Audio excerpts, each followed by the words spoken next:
Dalam nama Bapa dan Putra dan Roh Kudus. Amin. Saudari dan saudara, salam seroja sehat, rohani dan jasmani. Judul permenungan dan inspirasi kita pada hari ini, kasih dari ketulusan hati. Ayat mas kita diambil dari Injil Yohanes bab 6 ayat 9. Di sini ada seorang anak yang mempunyai 5 roti jelai dan 2 ikan. Tapi apakah artinya itu untuk orang sebanyak ini? Saudari dan saudara, ketika Yesus melihat begitu banyak orang yang berbondong-bondong mengikuti dia dan mendengarkannya, dia tergerak hatinya oleh belas kasihan sebab mereka kelelahan dan kelaparan. Yesus, saudari dan saudara, meminta para rasulnya untuk membelikan mereka roti. Akan tetapi roti seharga 200 dinar menurut Filipus tidak cukup untuk memberi orang sebanyak itu makanan. Filipus tenggelam dalam kalkulasi ekonomis. Berdasarkan perhitungan ekonomisnya, saudari dan saudara, usaha untuk membeli roti dengan harga 200 dinar itu akan gagal, tidak bisa. Maka Filipus angkat tangan. Lalu Andreas datang dengan pemecahan yang tidak masuk akal. Di sini ada seorang anak yang mempunyai 5 roti jelai dan 2 ekor ikan, kata Andreas. Roti seharga 200 dinar mungkin masih bisa, tapi orang hanya akan mendapat secuil saja. Apalagi 5 roti jelai dan 2 ekor ikan yang hanyalah untuk bekal seorang anak.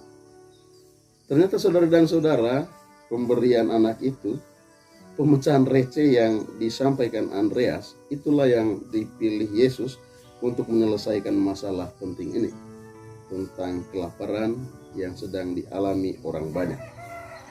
Disinilah poin pentingnya, saudara dan saudara. Perhitungan ekonomis membuat Filipus angkat tangan.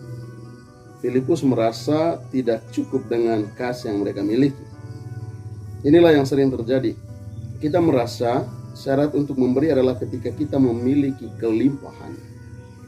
Ketika kita merasa telah cukup untuk diri kita dan ada kelebihannya.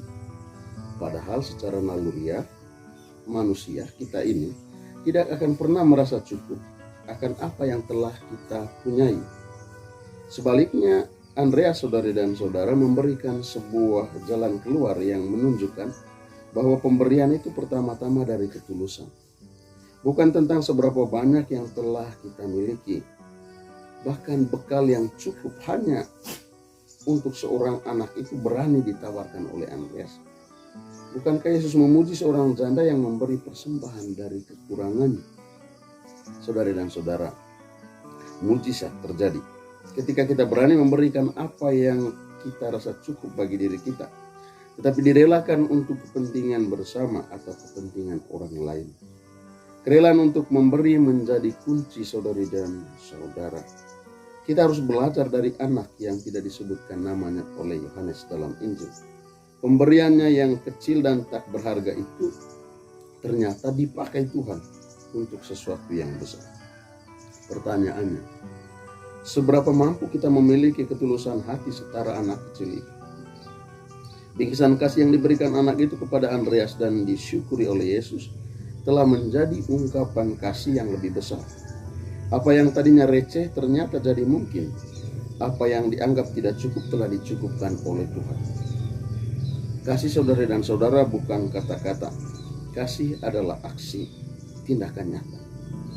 Kasih bukanlah kalkulasi, tetapi belas kasihan yang menghadirkan wajah kemurahan Allah.